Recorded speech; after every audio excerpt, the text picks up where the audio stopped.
Hello everyone, I'm Strat Tom, and this is the Quickfire review of Surviving the Aftermath.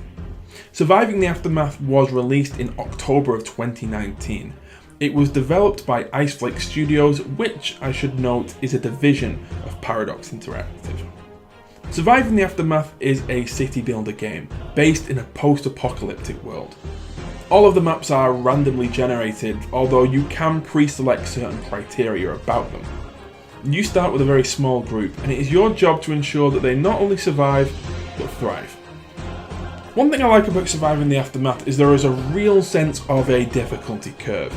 You begin with all sorts of resources just scattered all over the map. There are bushes with berries on for you to eat, and there are random piles of scrap wood, even collapsed houses which have loads of wood in them, and you can just go and collect this, and it's easy. Things will get a little more complicated later, as you will A, need more advanced resources, and B, need more advanced techniques to access those resources. Ultimately, the goal is to collect all of these resources so you can build and expand and accommodate a greater variety and amount of settlers. There are also some story missions that take place outside of your main settlement on a more zoomed out grand map. However, I do find these bits a bit simple, and they seem more like a distraction from the part of the game that I actually want to be playing.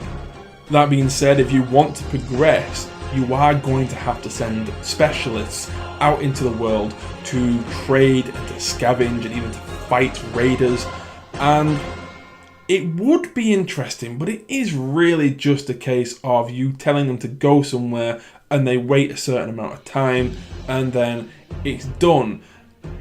Having played mobile games before, it's the sort of thing that if this was a mobile game, you could pay extra to speed this all up, but you can't even do that here. Unfortunately, all this does make the game at times seem a bit tedious and a bit grindy.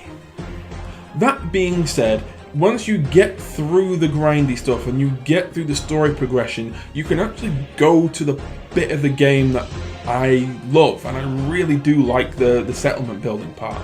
There is a real and excellent sense of progression when you start with just a really small group of people scavenging for random resources, living out of tents, to having a thriving community where people are living in heated homes and they have access to medical care and a variety of entertainment, and they have tools and clothing and a real variety of food rather than just the basic stuff you can scavenge in the early games.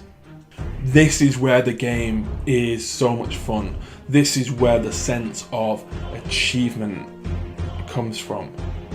There are some customization options. You can decorate your settlement, but it's not massively customizable.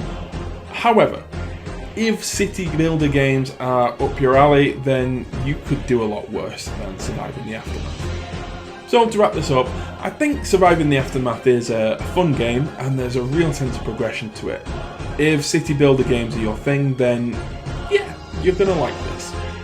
But it's also a bit repetitive at times. It feels like I'm just waiting around or just grinding just to make any sort of progression, particularly in the late game.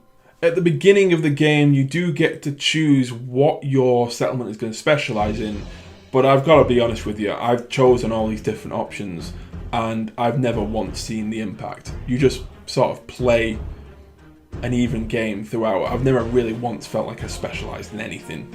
So because of that, there isn't a whole lot of replayability to it. Once you've done it once, you've done it. So yeah, Surviving the Aftermath. It's a good city builder game, but perhaps not a great one. So for that reason, I'm going to give it a 6 out of 10. Thank you so much for watching. I've been Strat Tom, and I'll see you next time.